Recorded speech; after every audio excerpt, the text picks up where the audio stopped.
Hi hello ಎಲ್ಲರಿಗೂ ನಮಸ್ಕಾರ. ಇವತ್ತಿನ ವಿಡಿಯೋದಲ್ಲಿ ನಾನು ತೊಗೊಂಡಿರುವಂತಹ ಎಕ್ಸಾಂಪಲ್ ಬಂದು ಇಲ್ಲಿ ಸ್ಟೂಡೆಂಟ್ಸ್ ನೇಮ್ಸು ಮತ್ತು ಅವ್ರದ್ದು ಮಾರ್ಕ್ಸ್ ತೊಗೊಂಡಿದ್ದೀನಿ. ಇವರು ತೊಗೊಂಡಿರುವಂತಹ ಮಾರ್ಕ್ಸ್ ಮೇಲೆ ಇವರು ಪಾಸಾ ಅಥವಾ ಫೇಲೋ ಅನ್ನೋದನ್ನ ಕಂಡುಹಿಡಿಬೇಕಾಗುತ್ತೆ. ಇದಕ್ಕೆ ಒಂದು ಸ್ಟ್ಯಾಂಡರ್ಡ್ ರೂಲ್ ಸೆಟ್ ಮಾಡಿದ್ದೀನಿ. 0 to 49 ಇದ್ದವರು ಫೇಲು, 50 ಮತ್ತು 50 ಮೇಲೆ ತೊಗೊಂಡಿರೋರು ಪಾಸ್ ಅಂತ. ಇದನ್ನು ಹೇಗೆ ಕಂಡುಹಿಡಿಯೋದು ಅಂತ ನಾನು ನಿಮಗೆ ತಿಳಿಸ್ಕೊಡ್ತೇನೆ, ಬನ್ನಿ ನೋಡೋಣ.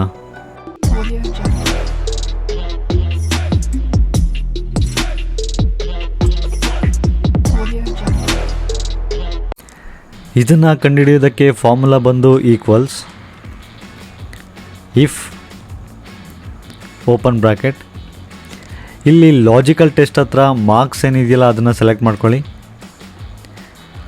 More than equals 50 comma.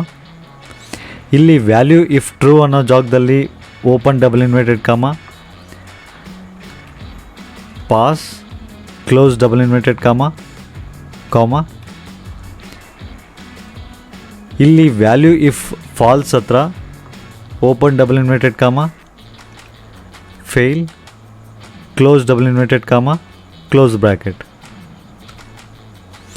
ಇದೇ ರೀತಿ ನೀವು ಎಲ್ಲ ಕಾಲಮ್ಗೂ ಡ್ರ್ಯಾಗ್ ಮಾಡಿ. ಇಲ್ಲಿ ನೋಡಿ ಎಷ್ಟು ಸುಲಭವಾಗಿ ಇಲ್ಲಿರುವಂಥ ಸ್ಟೂಡೆಂಟ್ಸು ಪಾಸಾ ಅಥವಾ ಫೇಲೋ ಅನ್ನೋದು ಕಂಡುಹಿಡಿಬೋದು. ಇವತ್ತಿನ ವಿಡಿಯೋ ಇಷ್ಟವಾಗಿದ್ದಲ್ಲಿ ದಯವಿಟ್ಟು ಲೈಕ್ ಮಾಡಿ, ಶೇರ್ ಮಾಡಿ, ಕಮೆಂಟ್ ಮಾಡಿ, ಹಾಗೆ ಪಕ್ಕದಲ್ಲಿರೋ ಬೆಲ್ ಐಕನನ್ನು ಪ್ರೆಸ್ ಮಾಡಿ. ಇದೇ ರೀತಿಯ ಮತ್ತೊಂದು ವಿಡಿಯೋ ಜೊತೆ ನಿಮ್ಮ ಮುಂದೆ ಬರ್ತೀನಿ. Until then stay tuned, stay safe, take care, ಬಾಯ್.